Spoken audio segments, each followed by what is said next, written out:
Kalau dari pengamatan saya atau mungkin informasi yang saya dapat itu mungkin ingin rasa memperjuangkan tanah airnya aja supaya merdeka. Oh, Tidak ada gitu. untuk KKB ini juga tidak punya anggaran kan, tidak punya anggaran, Iya. tidak ada dana kan. Mereka itu malah merampok warga-warga situ, bahkan kepala desanya kan ditodong-todong kan untuk memberikan dana desa lah gitu kan untuk operasinya dia. Klaim KKB ini kan bahwa ini yang dibunuh ini lah, ya ini mata-mata TNI itu kan. Kalau dari asing sih itu kan dibalik lagi dari PPATK kan, apakah ada aliran dana masuk ke Papua itu belum sampai sekarang belum ketemu kan.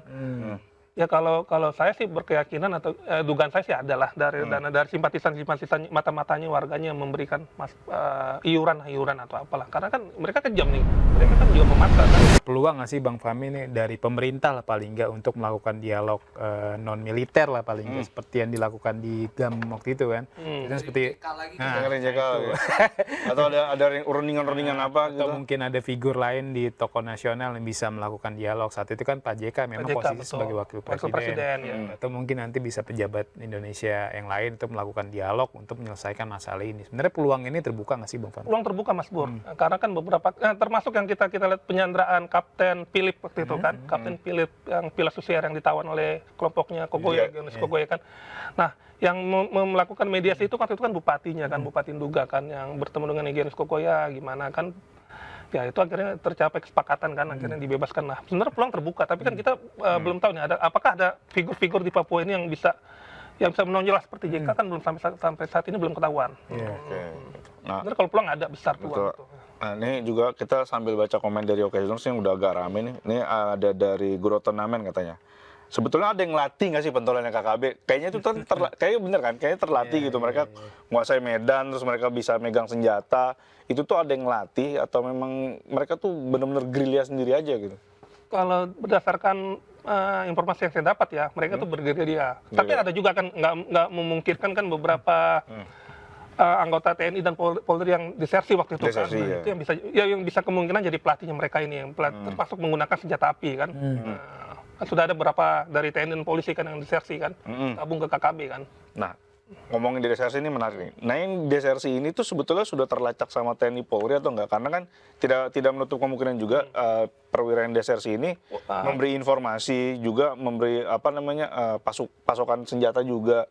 Itu TNI Polri sudah ada langkah pencegahannya kah atau mereka tuh udah ditangkap terus diberhentikan secara tidak hormat atau gimana? Ya, kalau otomatis kalau udah desersi itu kan udah diberhentikan tidak hormat kan. Iya. Nah, itu bukan perwira, sebelumnya itu Bintara lah dari Bintara, ya. Tamtama lah. Ya itu ya gimana lagi, balik lagi ke TNI Polri-nya kan untuk melakukan memitigasi anggota-anggotanya kan untuk supaya tidak tergabung ke KKB kayak itu kan. Nah, kalau misalnya dari Tamtama Bintara itu sampai desersi itu kan berarti ada tawaran yang menarik ya, karena kan nggak mungkin tuh cabut ke sana nggak ada tawaran menarik. Kayak misalnya kita geser dikit ya, ini ke yang desersi kita yang ada di Ukraina tuh, itu kan pasti dia ada sebuah tawaran menarik, kalau nggak salah ada tawaran uangnya kan. Ada. Nah kalau yang ini tuh gimana tuh? Apakah ada tawaran uangnya atau gimana tuh? Kalau dari pengamatan saya atau mungkin informasi yang saya dapat itu mungkin ingin rasa memperjuangkan tanah airnya aja supaya merdeka. Oh, Tidak gitu. ada karena yang kita lihat sendiri, KKB ini juga tidak punya anggaran kan, tidak ada dana kan. Mereka itu malah merampok warga-warga situ, bahkan kepala desanya kan ditodong-todong kan untuk memberikan dana desa lah gitu kan untuk operasinya dia. Itu hanya dari menodong kepala desa mereka punya dana? Bisa. Atau sebenarnya ada sumber dana aliran lain nggak sih?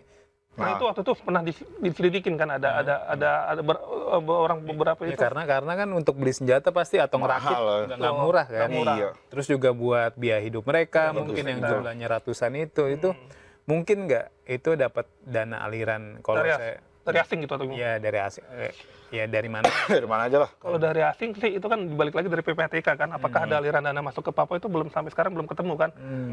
Ya kalau saya sih berkeyakinan atau dugaan saya sih adalah dari dana dari simpatisan mata-matanya warganya yang memberikan iuran atau apalah, karena kan mereka kejam nih, mereka kan juga memaksa kan para kepala desa atau kepala daerah kan untuk nyumbang kan untuk pergerakan mereka.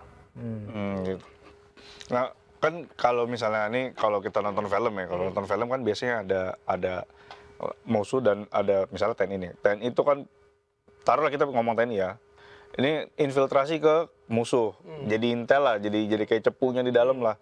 Itu ada nggak sih langkah-langkah kayak gitu tuh? Jadi kayak ngintelin di dalam, nah yang ini juga ngintelin di sini gitu. Ya ada. Nah beberapa kali kan anggota KKB itu kan menangkap bahkan membunuh kan yang diduga. Mereka itu menyebut wah ini orang mata-mata dari TNI. Nah, TNI itu membantah, bukan mata-mata ya, karena ini warga situ kan. Warga situ kan warga asli ataupun pendatang kan yang dibunuh kan. Tapi kan klaim KKB ini kan bahwa ini yang dibunuh inilah ya ini mata-mata TNI itu kan. Tutup. Nah ini kan juga, ya ini ada salah satu pertanyaan juga nih dari akun CCTV Podcast 19. Dia bilang tuh, korban sipil terus berjatuhan. Apakah nggak ada langkah nyata dari pemerintah pusat untuk mengerahkan kekuatan militer?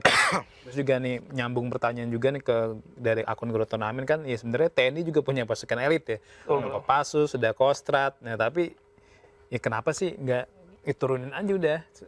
Ya itu saya ada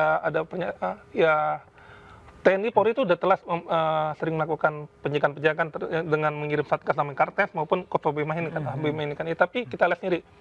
Ini bandara ini kan bukan yang sekali nih, udah yang terulang kali, yang udah kedua kali kan dalam catatan saya itu kan ada pilot Susier waktu itu kan, Kapten Philip yang disandra ya selama 19 bulan kan, dan yang kedua lagi ada lagi pilot helikopter PT Intan Arcasa Air Service Glenn Malcolm Conning yang dibunuh oleh KKB waktu itu dibunuh juga kan itu pilot warga negara asing kan. Nah ini kenapa lemahnya bandara itu kan merupakan objek vital nasional kan. Iya. Kok bisa kebobolan gitu bisa kebobolan kan. Seharusnya kan objek vital nasional itu kan dijaga oleh pasukan elit lah. Contoh kayak Kopasgat lah, pasukan gerak cepat lah. Yang dulu di zaman Panglima TNI Andika Perkasa namanya Paskat digantikan. Nah, saya juga nggak tahu nih kenapa bisa kebobolan berulang dan itu juga menjadi sorotan oleh DPR. Kenapa pengawasan keamanan di bandara ini lemah sampai kebobolan berkali-kali kan? Betul. Tapi balik lagi kalau untuk ngirim pasukan khusus kita udah itu yang saya bilang tadi, Habema itu yang dipimpin oleh Jenderal Kopassus Majen Lukiavianto kan. Ya hasilnya puluhan anggota TNI ya tewas saat itu kan. Tewas. Ya tinggal waktunya aja lah kita tunggu. Tadi ada sekilas tuh ada informasi dari potongan berita dari Okezone, katanya Panglima TNI memerintahkan agar pengawasan di bandara itu diperketat. Kira-kira kan kalau tadi kita nyambung sedikit ke belakang, kawasan di Papua, kontur wilayah geografi di Papua itu kan tidak mudah ya. Dan juga bandara itu kebanyakan kalau nggak salah bandaranya adalah bandara-bandara perintis. Betul. Bukan bandara yang kayak misalnya kalau kita di Halim atau kayak gitu di Soekarno-Hatta. Nah itu tuh menyulitkan juga nggak sih Bang? Kayak misalnya kan terlalu terbuka ya. Kalau misalnya kita ke Halim di pinggirnya di perimeternya itu kan bisa kelihatan dari masyarakat luar. Atau kalau nggak Pondok Cabe deh. Pondok Cabe kan sekitarannya pagarnya masih kelihatan dan sekitarnya itu kan rumah ya. Nah itu kendalanya di situ nggak sih gitu?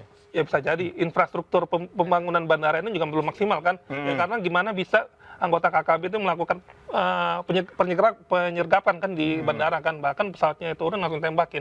Nah, itu berarti kan selain keamanan kan juga pembangunan bandara ini juga maksudnya asal-asalan kan, masih dibangun asal-asalan kan, tidak seperti bandara yang kita lihat kan. Iya. Nah, itu. Oh gitu, benar. Jadi kan kalau misalnya Okezoners, misalnya nih kalau yang sering, nah ini di belakang nih ada nih 2 pilot pesawat Smart Air tewas ditembak KKB, DPR pengamanan bandara di Papua lemah. Ya, itu yang tadi saya. Itu tadi ya kan. Nah tuh kira-kira sebetulnya harusnya tuh kayak gimana sih biar lebih kuat lah.